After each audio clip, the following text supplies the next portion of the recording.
A high-up ANC politician told South Africa, "Load shedding is not the end of the world." That's a direct quote. And hundreds of unemployed doctors and nurses marched on the Department of Health to protest the fact that the government is actually slashing budgets to healthcare, worsening a healthcare crisis that they've created, while at the same time, pinky swearing that they're going to create this massively expensive national health insurance bill.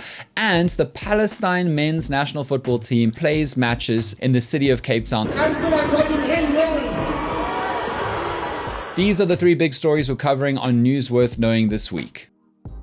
This is The Issue with Dan Corder. South Africa is a movie. Welcome to the watch party. If you just joined us for the first time, a few things you should know. Every single public episode of The Issue also goes out with a fuller, deeper analysis on all the podcast streamers. We would love it if you also checked out our Patreon, where once a week, subscribers get an exclusive expert interview for less than 100 Rand a month subscription that helps support the show. And finally, you can help support the show right now by clicking like and subscribe on this video and this channel. Right, let's get into it.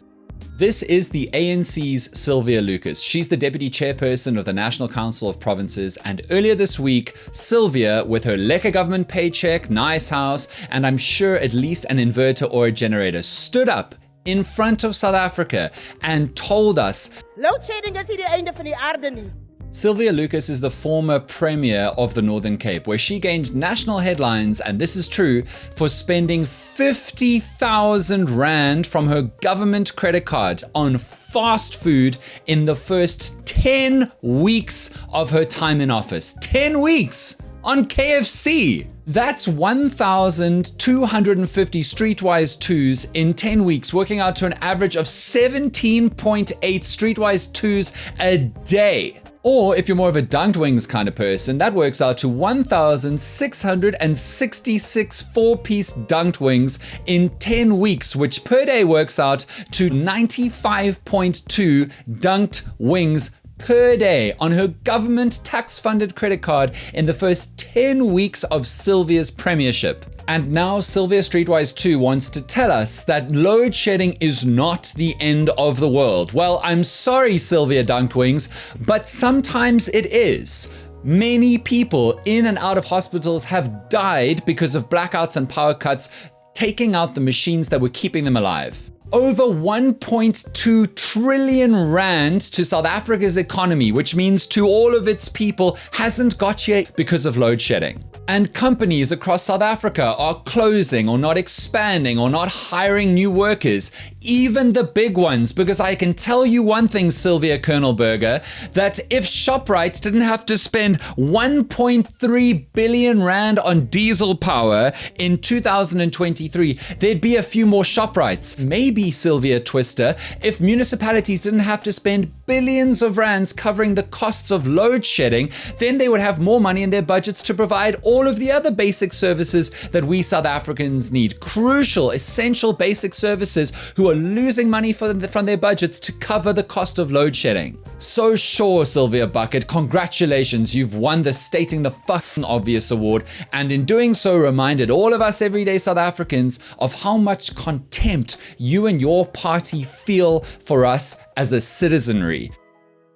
Right, second piece of news worth knowing for this week. More than 80 doctors in KwaZulu-Natal marched on the KZN Health Department's offices in protest of the fact that they're unemployed and they did all this studying and all this training and they're fully qualified, capable doctors, but there is no money, according to the state, to hire them. And across in the Western Cape, more than 1,200 doctors and nurses and other medical staff signed a memorandum appealing to the government to not do more of what they call catastrophic budget cuts. Now, you might be thinking, Dan, why on earth is the national government cutting and slashing the budgets to healthcare when our system is already overloaded? Doctors and nurses already get burnout all the time, already have to work in dilapidated conditions in hospitals that are falling apart in order to help as many South Africans as possible in a country where the vast majority of South Africans in the public healthcare system have to suffer the defunding of public healthcare. And to that question, I say, I have no idea. And this is a real crisis that I think deserves much more attention.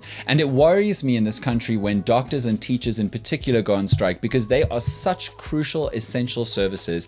And both of those industries and the industry professionals in them are so undervalued, underpaid, undersupported, and underappreciated by the state. And we know that the state has enough money. The ANC is trying to pull off national health insurance, which is this pie in the sky dream to create a wealth fund from which the ANC-led government can cover the medical bills of people who can't afford it. That is objectively a great idea if you as a government can pull it off. But this is the same government that is defunding the healthcare services that already exist to help millions upon millions of South Africans, and seemingly show no care towards the medical professionals, the doctors and the nurses who have to suffer their defunding and lack of attention and neglect in the first place. So we now have an insane situation where the state is subsidizing and funding the training of doctors and nurses. Then they are cutting the budgets to hire these doctors and nurses once they're qualified, which means that these doctors and nurses who are highly skilled and ready to go and serve are sitting around unemployed and protesting, begging for work, while the vast majority of hospitals and clinics do not have enough doctors or nurses or resources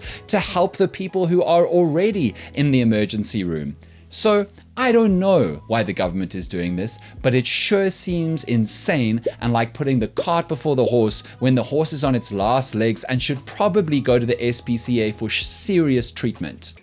And final piece of news worth knowing for this week, in a fascinating turn of events, the DA-led city of Cape Town invited the Palestine men's national football team to basically relocate to Cape Town in the Western Cape for a while and play matches in and around stadia in the Western Cape. The team arrived last week and played their first match this weekend against like a composite Western Cape players 11 at Athlone Stadium in Cape Town. And apparently the mayor, Jordan Hill Lewis, struck a deal to get Athlone Stadium available for free for this match to happen, with no kind of charge involved for staging it. In the end, by all reports, it was a good day. The match was played in a good spirit, and thousands of South Africans turned out with pro-Palestine flags and messages of support, making the point that surely there needs to be change in the Middle East if the Palestine men's national football team has to fly to South Africa to play matches. But this story is very interesting because it's an election year and the Democratic Alliance is in the majority, running the Western Cape with their Premier Alan Winde and Jordan Hill Lewis as the Mayor of Cape Town.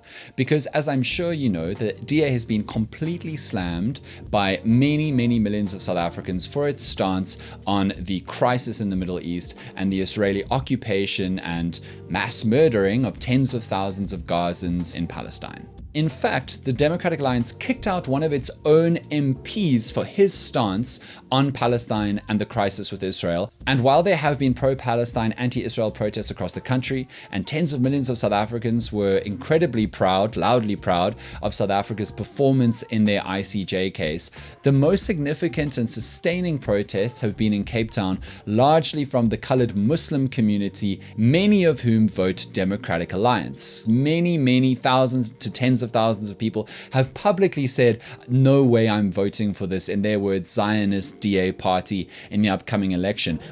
We were all the years DA, but we're going to switch to the ANC. Due to, it's not about religion, it's because of the innocent children that's been killed. Okay. We're not with that. And the DA's majority in Cape Town is so important to its messaging. It's the only province, the Western Cape, which is run by the Democratic Alliance. It's the only one not run by the ANC at the moment. And it's been held up as this golden shining example of DA excellence and good governance. The argument is, vote for us and we will do for you what we did for Cape Town. But if large swathes of the colored Muslim population of Cape Town choose not to vote blue in this upcoming election, the DA might be in trouble. And so the more cynical amongst us are saying this could potentially be a smart ploy for the Democratic Alliance in Cape Town to try and win back some goodwill by subtly, softly, without actually saying it, distancing themselves and differentiating themselves from the Democratic Alliance national organization, national project. They might also be playing in the space of, oh, but we as the city of Cape Town invited the Palestinian men's football team. It's not quite the same, not literally the same as the Democratic Alliance, although it is DA run and DA majority, and Jordan Hill Lewis, the mayor of the city of Cape Town, he would have signed off this decision. is a rank and file member of the DA and is mayor because he's in the DA. But if this is the ploy, it seems that most people have seen right through it, because when Jordan Hill Lewis did get onto the field this weekend, he was roundly booed by colored Muslim members who were in attendance.